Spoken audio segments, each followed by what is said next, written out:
താൽക്കാലിക വെടിനിർത്തലിനും നിർണായക ചർച്ചകൾക്കും പിന്നാലെ ഹോർമൂസ് കടലിടുക്ക് എല്ലാ വാണിജ്യ കപ്പലുകൾക്കുമായി ഇറാൻ തുറന്നു നൽകി.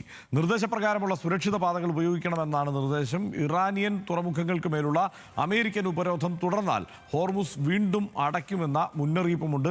ബനീഷ ബാബു ചേരുന്നുണ്ട് ഈ വാർത്തയുടെ വിശദാംശങ്ങളുമായി. ബനീഷ, ഒരുപക്ഷെ വീണ്ടും സംഘർഷത്തിലേക്ക് കാര്യങ്ങൾ നീങ്ങുമോ എന്നുള്ള ആശങ്ക നിലനിൽക്കുകയാണ്. ഇപ്പോൾ ഹോർമൂസ് കടലിടുക്ക് തുറന്നു കൊടുക്കാൻ എല്ലാ കപ്പലുകൾക്കും തുറന്നു കൊടുക്കാനുള്ള തീരുമാനം എടുത്തിരിക്കുന്നത്. കപ്പലുകൾ അതിനുശേഷം സുഗമമായി യാത്ര ആരംഭിച്ചിരിക്കുന്നു. എന്താണ് വിവരങ്ങൾ? ഇതേ തുടർന്നുണ്ടായ കുറേയേറെ സംഗതികൾ കൂടിയുണ്ടല്ലോ. കാരണം ഇപ്പോൾ അമേരിക്കൻ ഓഹരി വിപണിയിൽ കുതിച്ചുകയറ്റം ഉണ്ടായിട്ടുണ്ട്, ക്രൂഡ് ഓയിൽ വില കുറഞ്ഞിട്ടുണ്ട്. ഇതെല്ലാമായി ബന്ധപ്പെട്ട വിവരങ്ങൾ എന്തെല്ലാമാണ്?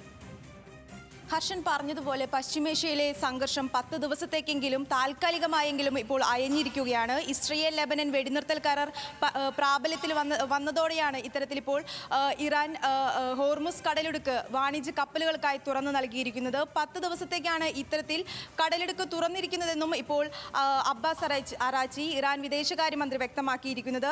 വാണിജ്യ കപ്പലുകൾ നിർദ്ദേശപ്രകാരമുള്ള പാത തന്നെ ഉപയോഗിക്കണമെന്നും ഇപ്പോൾ ഇറാൻ മുന്നറിയിപ്പ് നൽകിയിട്ടുണ്ട്. 10 ദിവസത്തെ വെടിനിർത്തൽ കാലയളവ് വരെയാണ് ഹോർമുസ് കടലിടുക്ക് തുറക്കുന്നത്. 2 ഘട്ടങ്ങളിലായാണ് ഇത്തരത്തിൽ ലെബനീസ് ഇസ്രയേൽ വെടിനിർത്തൽ കരാറുമായി ബന്ധപ്പെട്ട് ചർച്ചകൾ നടന്നത്. ആദ്യഘട്ടത്തിൽ അമേരിക്കയിൽ വെച്ച്